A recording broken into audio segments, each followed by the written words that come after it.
One day, a 7-year-old boy went to his dad and said, "Dad, I want to be a king when I grow up."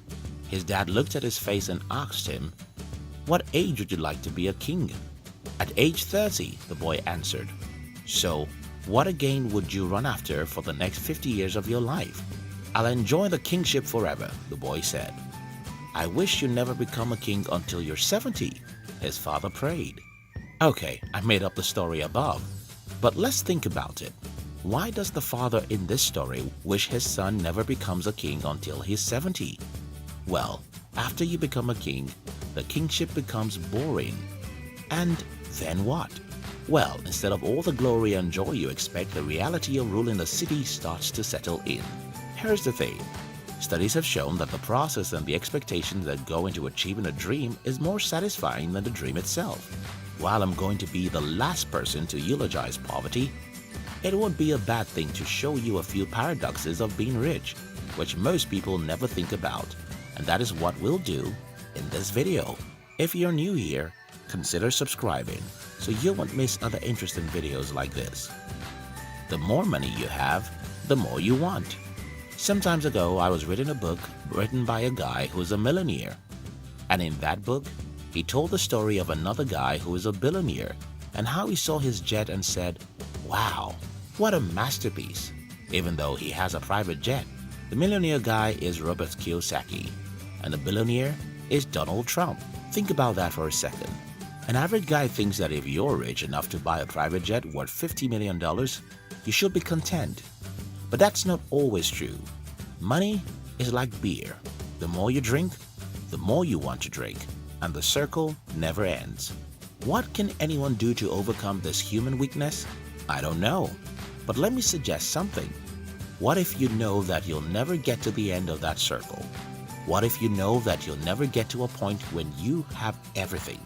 What if you know that you'll never get to a point when you don't see someone who has what you don't?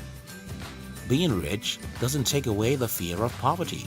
I and a friend once read the story of a guy who became a millionaire and then lost everything. Then my friend said something like, the guy ought not to become broke again. He could have invested all his money into real estate and relaxed. Well, the paradox of being rich is that the more money you have, the easier it is to lose everything. If you think an entrepreneur is too big to lose everything, ask many billionaires who have lost it all or giant companies that have gone bankrupt. But why is this so? Well, the richer you are, the more risk you want to take, because that's the only thing that can give you excitement. Think about it that way. Now you have all the money you've dreamed of having, and there's nothing again to dream about. What else can make you excited again if not to try something crazily big and hope to get 10 times your net worth? That's the reason why people like Elon Musk got as much as $180 million from the sales of PayPal and then threw all of them into the craziest industries, automobile and space. Then he nearly got to a point of bankruptcy, because everyone who has a significant amount of money knows that it's easy to lose it all. Being rich doesn't mean absolute peace. The rich still sweat. The rich still worry. No, you're not free. Most of us want to get rich because we want the freedom the money promises. But as soon as you become rich, you get the freedom you desire and lose another type of freedom, which you never knew was very important. Now that you're rich and famous, you start thinking about many of your business rivals. What if one of them wishes to assassinate you? Now you can't openly say what you think, or else you'll be a target for some government agents. Now you can't do some silly things you love doing, because there are a million cameras everywhere you go. You wanted financial freedom, and just after you got it, you lost another form of freedom. The more money you have, the fewer friends you have. The longest study about happiness, which has been on for more than 70 years, found that the singular most important contributor to human happiness is our relationship. And just as you climb the ladder of success and wealth, you'll either be hated by your old friends who envy you, or you won't find it fun to be around them because you no longer think alike. Now you have a new class, the class of the rich. But the problem with this class is that they are often very busy, just like you. And there are fewer people up there, so you tend to have less relationships. Then someone will ask me, what about the fact that everyone loves you? and wants to be around you because you're a celebrity.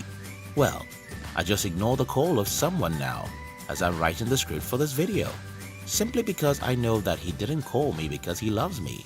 He called me because he has some money problems I might help with. While it's a nice thing to be generous with people, you get to a point when it becomes clear that almost everyone who pretends to love you only loves what you have, and that makes you lonely, even though there are tens of people around you. Then, money stops making you any happier. Money is like oxygen. There's only a small quantity you need. According to what I read, an average human being inhales about 11,000 liters of air every day, out of which about 10% is oxygen.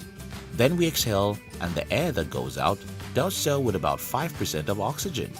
So, if I'm correct, we only consume about 550 liters of oxygen every day.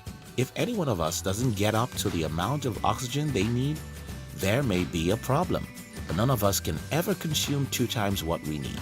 The same goes for money. If you don't have enough, you might not be happy, but after your basic needs are met, well, more money doesn't add anything to your level of happiness, even though everyone thinks it does. You pay fewer taxes.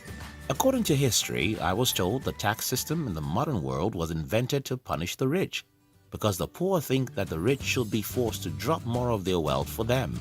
But since wealth comes with power, the rich always outsmart the poor. And that's why today, the rich pay less percentage of their wealth than the poor. It's not fair, but how many things are fair in the world? The richer you are, the more debt you have. It's surprising how many people don't know this fact. The rich have most debt in the world, and this is as a result of what I've discussed before. Now that you're rich, what else can you do other than to dare things that are far bigger than you? To pursue an opportunity that's bigger than you, then you'll need a lot of debt, and that's the only way you can wake up in the morning with some worries and excitement, which are good nutrients for the human mind. Again, there isn't enough argument against being rich that should make you love poverty. Instead, this list was intended to make you humble. Know that you're a mere human and you'll never get to the top of the ladder. Know that searching for something often means throwing away something else. Try and look for the middle ground, and if you're able to find that, you might end up having your cake after you've eaten it, which is the true wealth. Thanks for watching our videos, and don't forget to subscribe.